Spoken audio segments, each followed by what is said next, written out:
जी अस्सलाम वालेकुम। Welcome to my channel learning hub.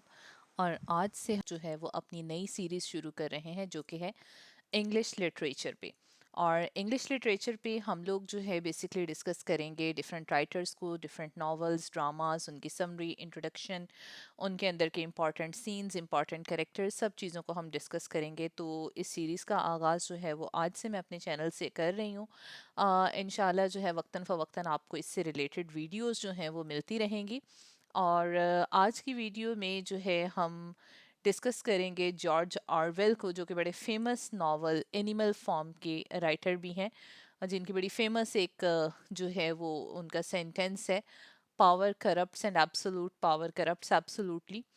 तो let's start our video with today's writer who is George Orwell. जी, तो आज बात करते हैं हम जॉर्ज ऑरवेल के बारे में, जिनका एक्चुअल नेम जो है वो एरिक आर्थर ब्लेयर है और पेन नेम जो है वो जॉर्ज ऑरवेल है। 1903 से 1950s तक इनका जो है वो लाइफ टेन्योर है। और सबसे पहले लाइफ हम जो है वो जॉर्ज ऑरवेल की उसे डिस्कस करते हैं। तो 1903 में ये मतिहारी बंगाल में पैदा हुए थे, और इनकी फैमिली जो है वो इनकी बर्थ के बाद इंग्लैंड की तरफ मूव कर गई थी। और ये एसेंशियली एक लॉनली चाइल्ड थे, जिसकी वजह से आप देखेंगे कि टिपिकल ऑरवेलियन हीरोज जो हैं वो आपको ज़्यादातर सॉलिटरी पर्सन नज़र आएंगे, बिल्कुल तन्हा पसंद रहने वाले। उस चीज़ का डेफिनेटली बायोग्राफिकल एलिमेंट्स जो हैं वो जॉर्ज ऑरवेल की ज़िंदगी के वो उनकी राइटिंग्स में हमें नज़र आते हैं। उसके साथ साथ ये एडमायर करते थे जीबी शॉ को, एच जी वेल्स को और ग्लासवर्दी को। और प्रिपरेटरी स्कूल में जब इन्होंने जो है ज्वाइन किया, तो वहाँ पे वो 6 इयर्स रहे, लेकिन यहाँ पे इन्हें कुछ प्रॉब्लम्स फेस करनी पड़ी। Problems related to bad food, sexual immorality और पुअर एजुकेशन जो है, ये सारी प्रॉब्लम्स हैं। और ये बेसिकली वो सारे एलिमेंट्स हैं जिन्होंने इनके चाइल्डहुड में इनके ब्रेन पर जो है वो बड़ा गहरा असर छोड़ा था, जिसके एलिमेंट्स हमें इनकी राइटिंग्स के अंदर नज़र आते हैं। फिर 10 इयर्स के जब ये हुए तो उन्होंने ईटन स्कूल के लिए जो है वो स्कॉलरशिप हासिल की। और उसके बाद ये 1922 से 1927 तक इंडियन इम्पीरियल पुलिस में जो है ये जॉब करने लगे, और बर्मा इन्हें भेज दिया गया।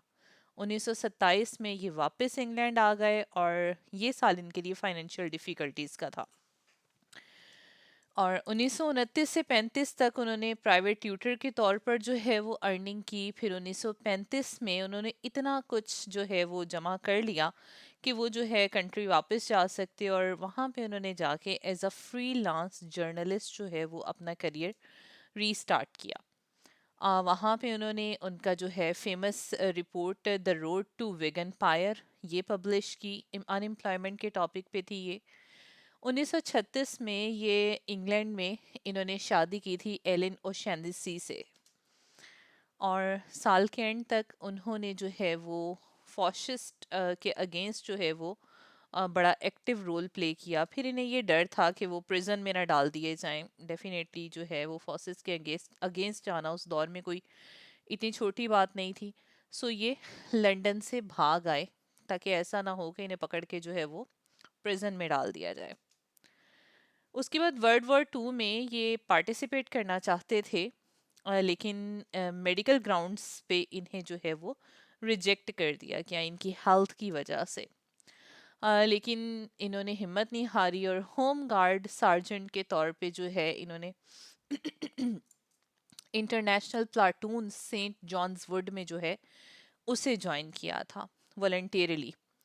और वॉर के बाद जो है ये दोबारा अपनी राइटिंग्स की तरफ आ गए, और इस ड्यूरेशन में जो है इनकी वाइफ की डेथ भी हो गई।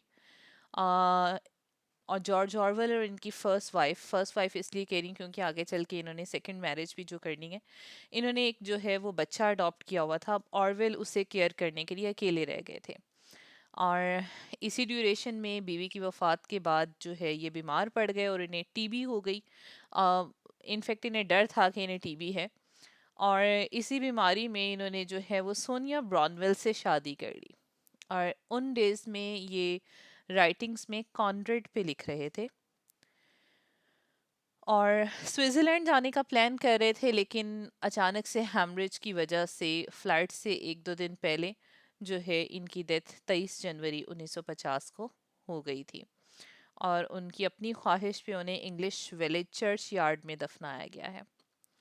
सो ये सारा इनका लाइफ टेन्योर था। अब हम आ जाते हैं इनके मेजर वर्क्स पे। मेजर वर्क्स जो हैं यहाँ पे मैंने इनके विद डेट जो है वो मेंशन किए हैं। सो बर्मीज डेज इन्होंने लिखी थी 1934 में, 1934 में, फिर क्लर्जीमैन्स डॉटर 1935 में, 1936 में keep the aspidistra flying, coming up for air 1939 में इन्होंने लिखी, एनिमल फॉर्म 1945 में लिखी, और 1984 इन्होंने 1949 में लिखी।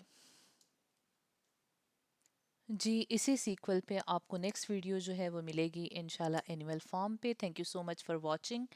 और अगर आपको वीडियो पसंद आई तो चैनल को सब्सक्राइब करें और hit the bell icon. Thank you so much. अल्लाह हाफिज़।